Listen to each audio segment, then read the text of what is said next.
Hello, let's try to understand Redux in JavaScript. So I want to start taking some notes to properly follow the steps.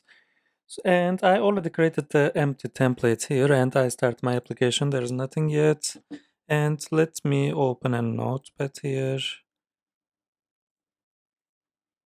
and let's try to follow the steps. So in React, we already know that there's a flow, right? From the view, from the web page.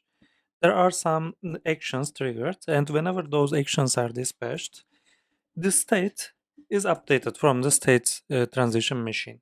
And the new state is reflected on the view again. So this is the one-way flow, one-directional flow in React.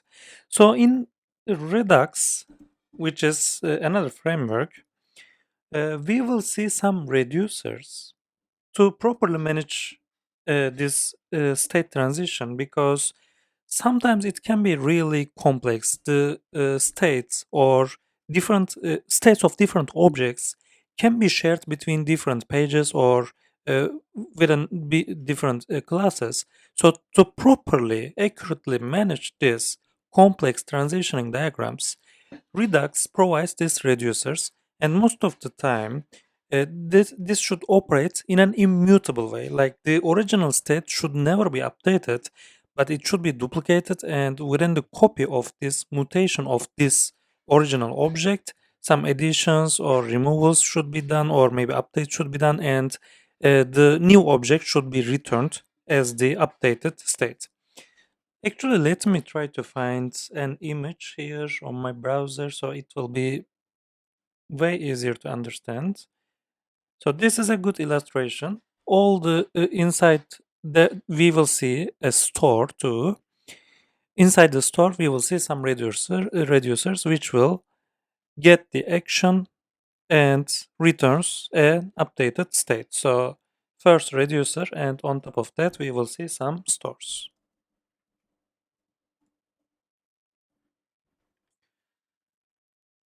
Cool. So we will see some slices too, which will be basically just wrappers of these reducers. So some reducers plus some options, we can create some slices in Redux Toolbox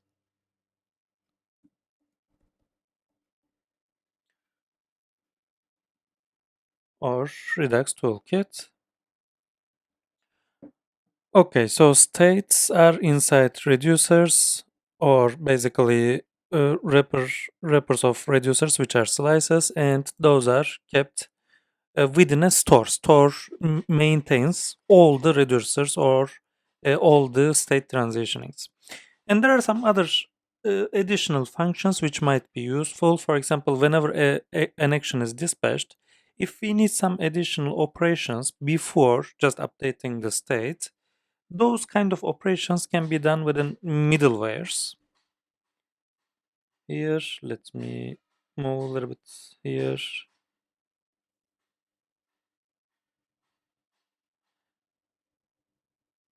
And sometimes, before returning the updated state to the view, we might reflect a portion of this whole state transitioning diagram, or we might want to select a part of it, a portion of it. So we might use selectors before returning the state to the view. So to reflect only a specific portion of the state to the view, for this purpose, we can use selector. So this is the whole rough overview of Redux Toolkit. So let's try to apply these steps. So we will create a slice and then we will get the reducer from this slice and keep that in our store to change the states which will be updated continuously on our web application. So let's start doing that. So first of all, I added a module here which is wrapped with a store. So this is the very first step. Actually, let me write here. So step number one is create a store.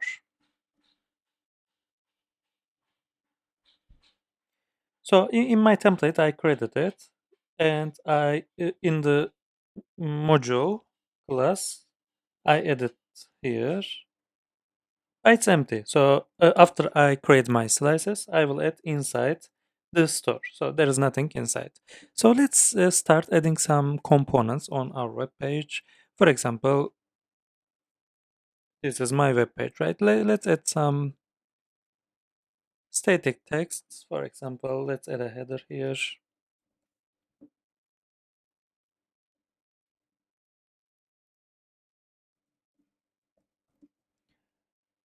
Let's store some notes on my application.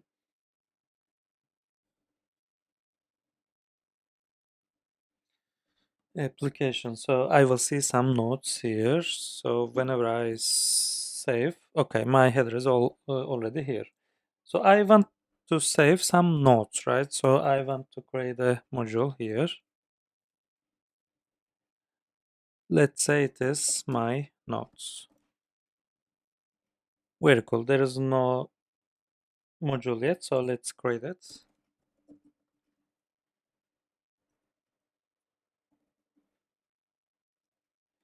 My notes.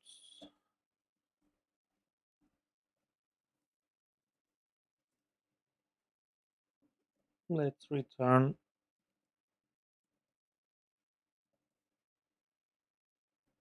nothing for now, but of course we will add some, maybe a list of strings here, right? A list of texts here.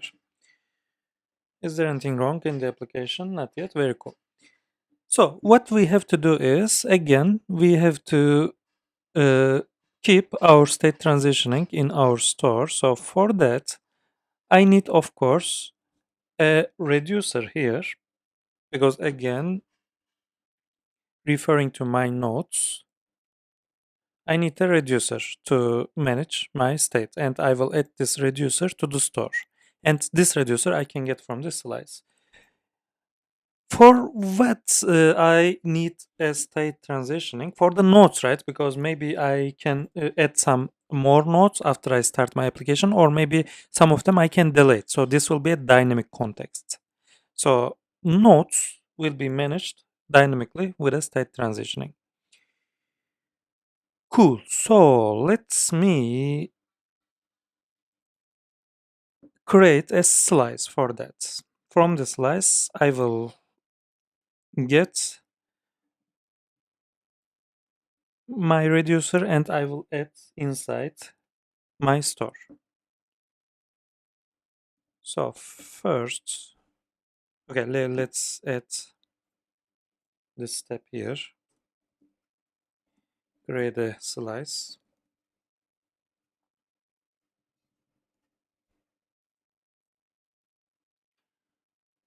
Let's call it as node slice. For that, I'm using a function from the Redux.Toolkit library. It will be, so I need some options here, because what was slice again? It was just a wrapper of the reducer with some options, right? So I need some options here. All right, so this is my slice, but options is not defined yet. So let's try to add some options. Going back to my node, slice will be reducer plus options.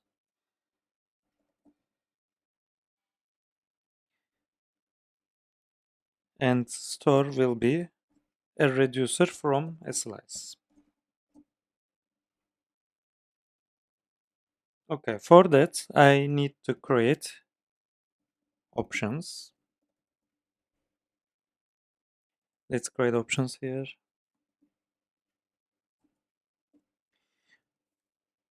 Options I have to pass to slice should be an object inside which there are fields like name.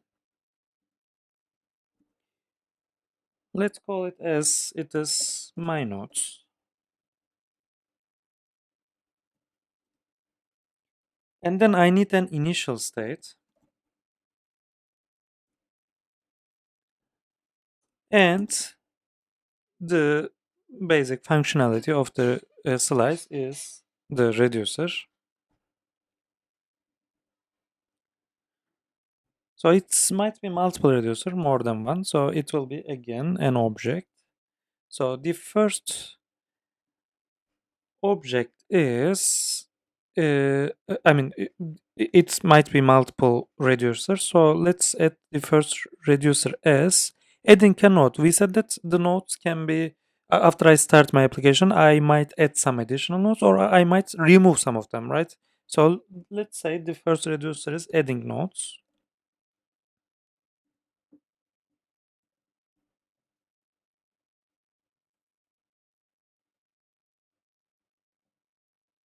It will be a callback, and let's say the second one is delete node.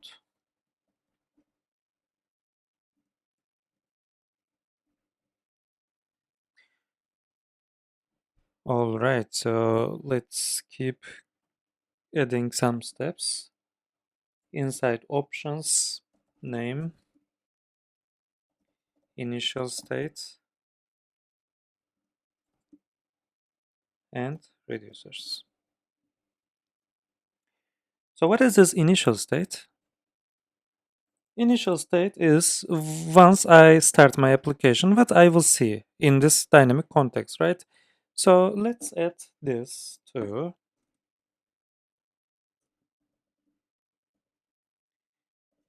initial state. Since this is my notes application, let's put some notes inside.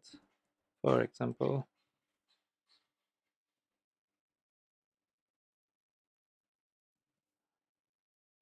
like let's set some IDs to each node, and let's say the this maybe text of the node. Text. This is my first node. Very cool.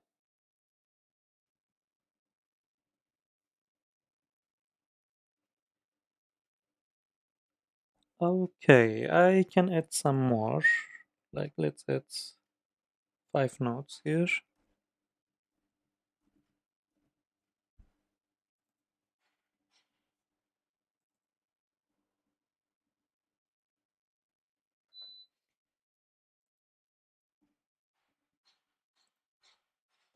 Nodes number 4 and 5. Okay, this is my initial state.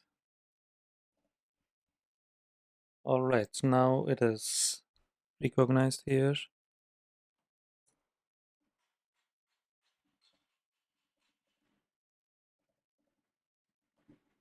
Initial state. And of course, I should fill out these callbacks. So they should take the state and the action. So this is a reducer, right? Let's go back to our nodes. Reducer here takes the action and the state. So maybe better to align to the mid of action and state.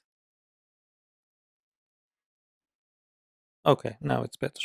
So reducer takes the action and then state, and then it will return the updated state. So let's try to do that.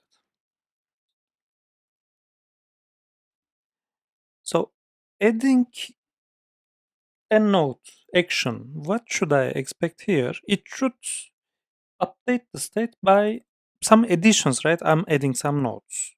So the state, normally my state is something like this. It's an object. So what I can expect here is, since I already have the state here as an input parameter, maybe my state has what kind of fields here? It has the nodes field, nodes. So I want to add a new node, right? So it will be basically a push operation to this array because node field inside my state is an array of objects. So I have 5 different node objects here. Once I want to add a node, I have to push to this array a new object. What kind of object? An object with an ID. If the last ID was 5, now I want it to be 6, right? So what can I do is maybe I can just check the length of this array and add 1 state nodes. This array's length I already see here plus 1 because I started from 1, right? If I start it from 0, I would just use length 2, but in this case plus 1 is okay. What is the other field inside the node object? It is the text, right? So what would be the text? Text would be probably it will be triggered from a button, right? So I'm thinking about how I can design my UI. If there's a text field and then there's an add button, once I click the button, that will trigger the addition action. So I can take this input text from my action. It will be probably the payload of the action. All right. So very similarly, for the remove or the delete, it should be a delete operation. So what I can do is, again, it will take this state and action. So this is just a static object to be shown on the page initially. And then I need reducers, which will take states and action and return updated state. So in the first reducer I designed here, it is returning this state by just adding one more object. And in delete, I will remove one of them. How I can remove is, since this is an array again, I can use some splitting operations, like for example, state that nodes. Let's use splice.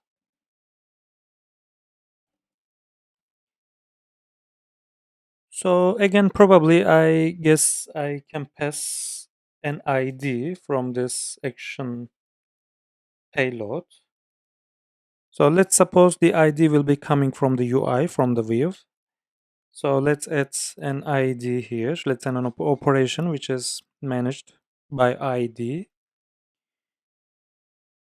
So I guess I can do something like this. States nodes.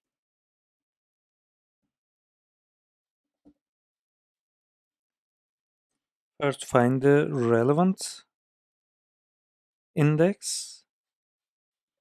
And then once I find it,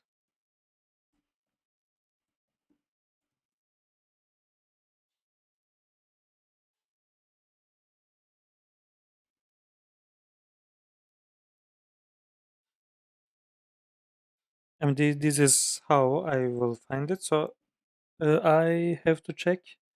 Okay, this node is the object from this array, right? So the ID of this object should be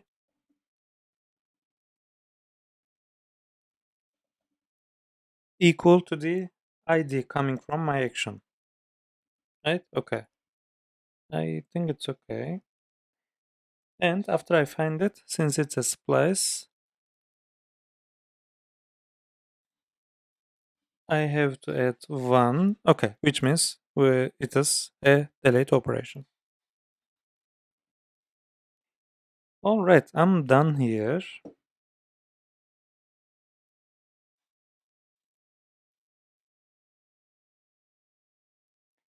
What is shown on the application? There is still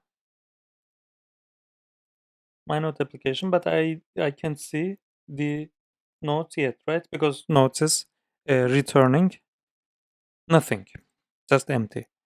So what I have to do next is, of course, I have to return the correct context here in my notes. So I can already start adding some context here.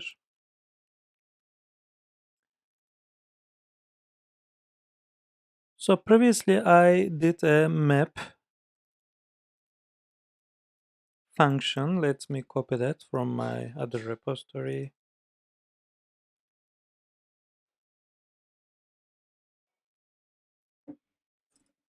It should be something like this. Okay, ID node, and let's forget about this for now. In my object now I used ID and text, right? Okay, it's slightly different than the object that I used in my other repository, so it will be ID and text. Okay, it will return a list of items. In each, we will see the text coming from the nodes object.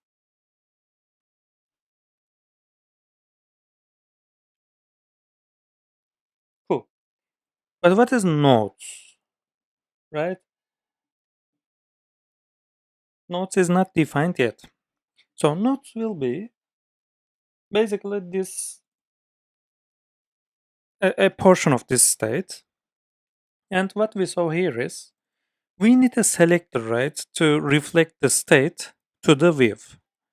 I mean, like I can directly show all the nodes here, or maybe I can show only a portion of like maybe first three of them, maybe the last one. It depends on my application, right? For example, if I'm showing only one of them, the very recent one, maybe I can show the one with the biggest ID.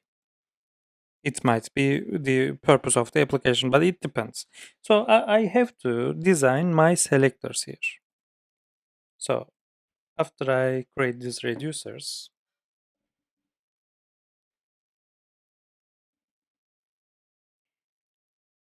let's say design the view,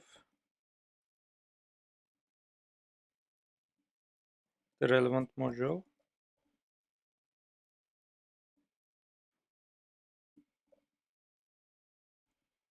So it will read the state and apply the selector. So this time I need to create a selector.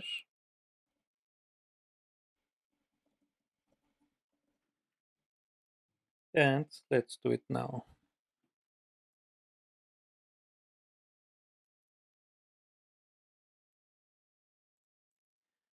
Okay, nodes will be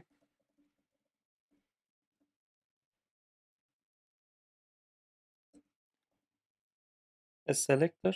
I already see it in the auto completion coming from the Redux.Toolkit library.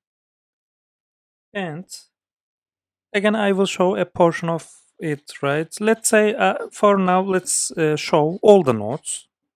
I don't.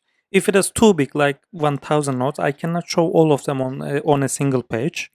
But for now, since I have only five of them, let's say show all of them.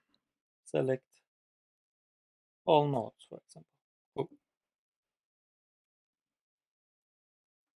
And what is select all nodes?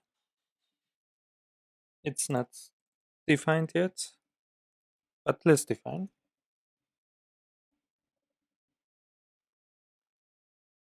Maybe it's better to define here.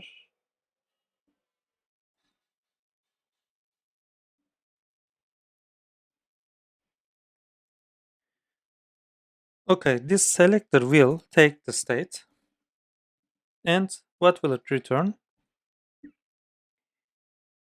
So here I need nodes will be the list of nodes, right? The list of node objects. So it should return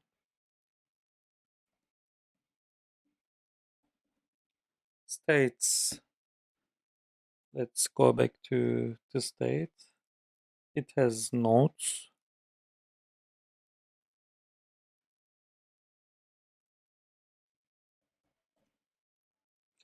Let's see what is missing here. Notes. Okay, notes is coming from state, right? What is my state? Let's go back to the notes. State should be read from the reducers which are kept inside the store. So what is in my store? Nothing, right? So this is what I am missing here. So what I have to add is I already created a reducer inside the slice for adding inside the store, right? Creating the slice was for this purpose. So where is, let's say this is my nodes reducer. It will be, what was my slice? It was called node slice. And I have to pick the reducer from this slice. All right. This should be a comma. Okay.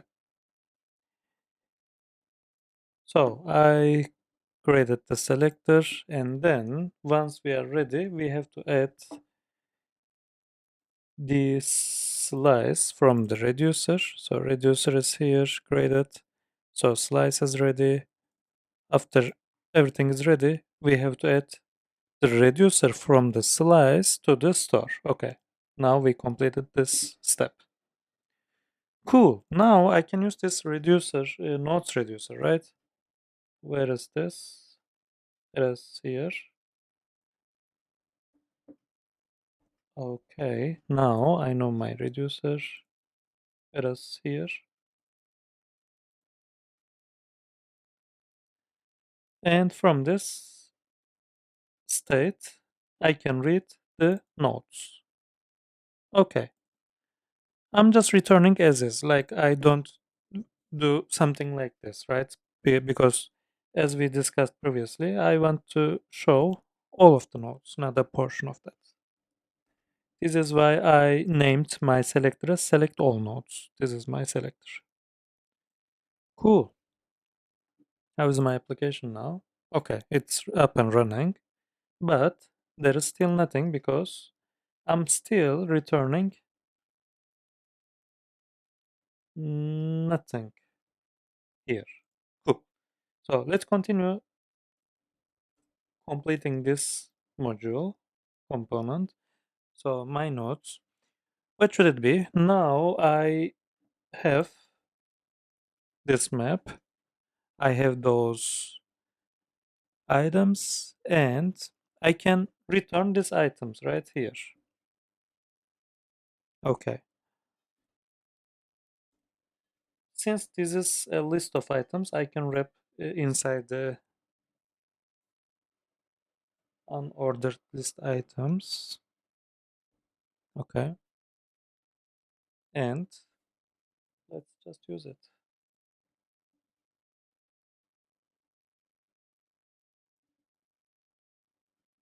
Is it done?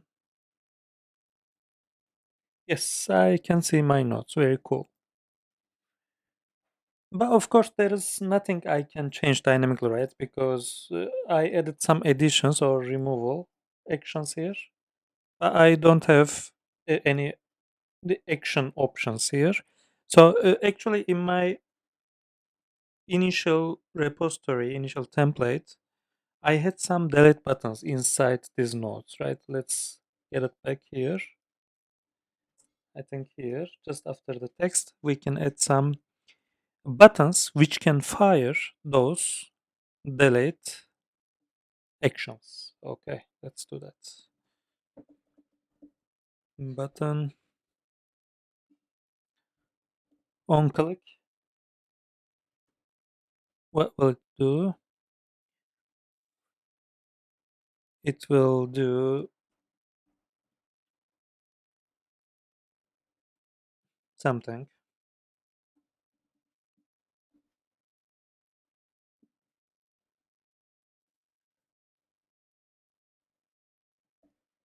Let's say delete node. It will be my function.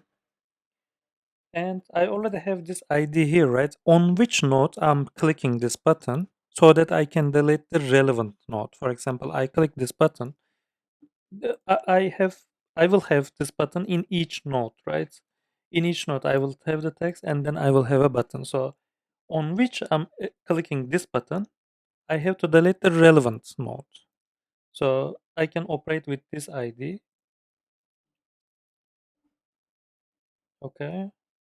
And let's add a text like delete this node. And of course, I have to define this function.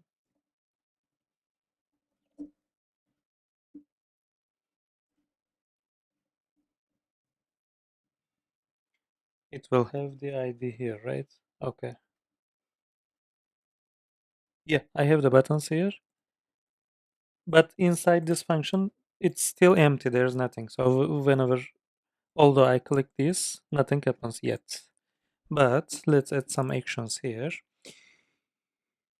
So this is what I will do next, triggering the delete.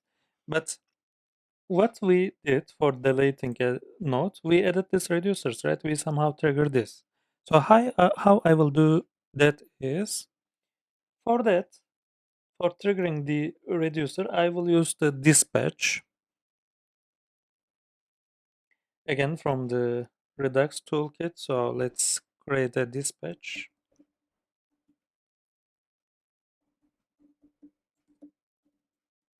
Okay, I already see it here. And dispatch what? I have to trigger this one. So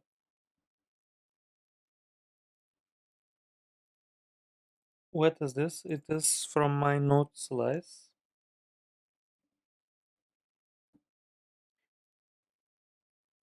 What kind of actions I have? Add node and delete node, right? Which one I have to trigger? This one. And we already said that the input is coming from the payload, so I have to pass the payload here as my ID, because this is what we are doing here, trying to find the relevant node with the ID which is equal to this ID coming from the action payload. Very cool. Looks cool, I guess. Let's see. Third node, delete. Okay, third node is gone. Very cool. So let's complete our steps here. This is the rough summary of a Redux toolkit. We can create a slice with some reducers and some options, in which reducers are having action and state and returning an updated state. And we should add all our reducers coming from those slices into a store, right? So what we did here is we created a store. Inside we added reducers coming from different slices. The slice are some options with some reducers. Options are basically just name. It's not too important, but the more important thing here is the initial state, from which initial state I will start. And then what else we saw? This store reducer, and we use the selectors, right? Just before returning the objects, like here, we can apply. Normally, we are returning these nodes as a list of items, but nodes is a selector, right? We are selecting the desired portion of the object. So in this case, in this specific case, we used all of them, just use the whole object, but we could use any range here, right? Maybe the first one, maybe the last one, maybe some specific portion, but in the specific case, we used all of it. So again, these are the important steps for creating a state transition to manage the dynamic context on our web applications. So similarly, now I added only the delete operation, right? I can add an add node button too. That will trigger this time not the delete node action, but the what was the other option? It was the add node action, right? So it will just call the other action.